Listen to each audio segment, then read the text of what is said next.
Assalamualaikum warahmatullahi wabarakatuh. Selamat pagi anak-anak sekalian. Kembali lagi dengan saya Pak Hanafi. Pada video kali ini kita kembali kepada pelajaran kita, yaitu tentang pelajaran prakarya.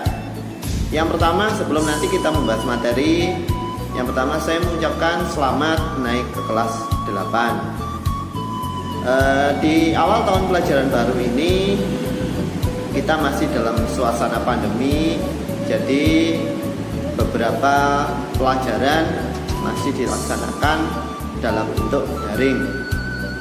Begitu juga untuk pelajaran saya, yaitu tentang materi prakarya.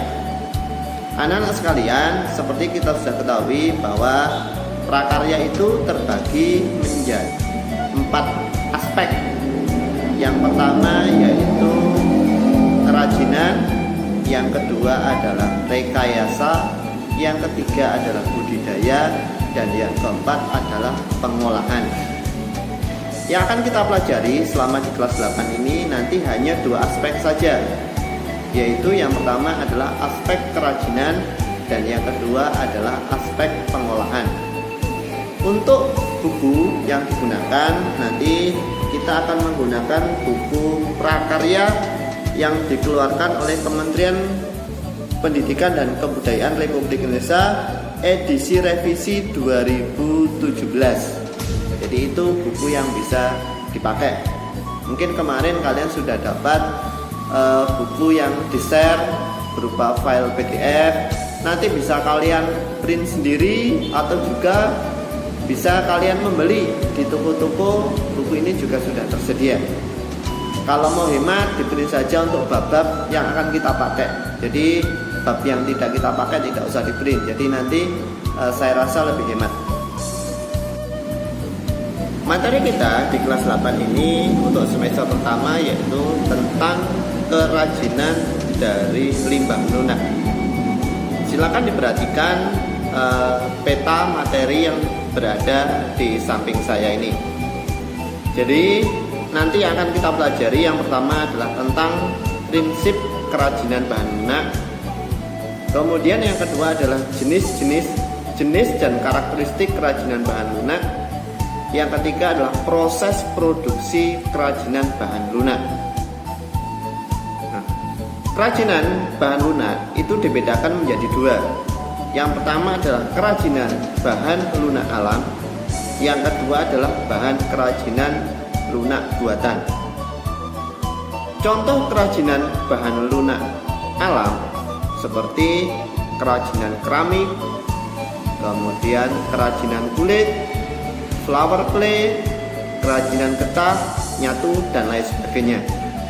Kemudian contoh kerajinan bahan lunak buatan seperti kerajinan lilin, kerajinan gips, kerajinan fiberglass, kerajinan polymer clay, dan kerajinan sabun.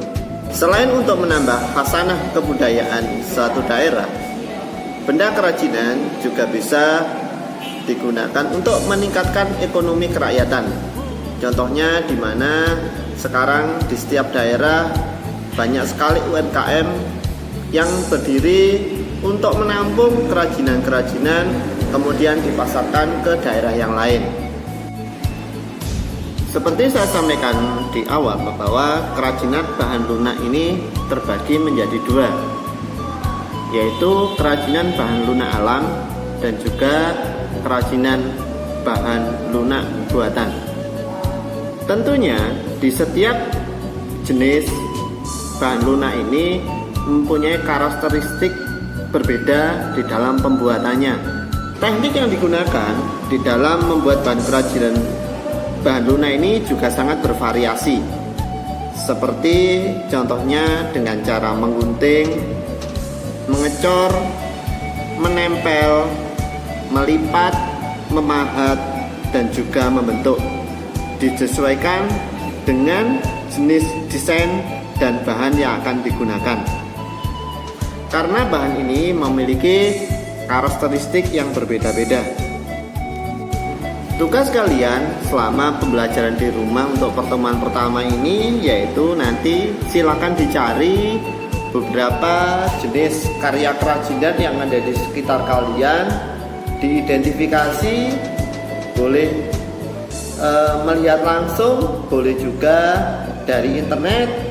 Kemudian kalau sudah menemukan, coba dibuat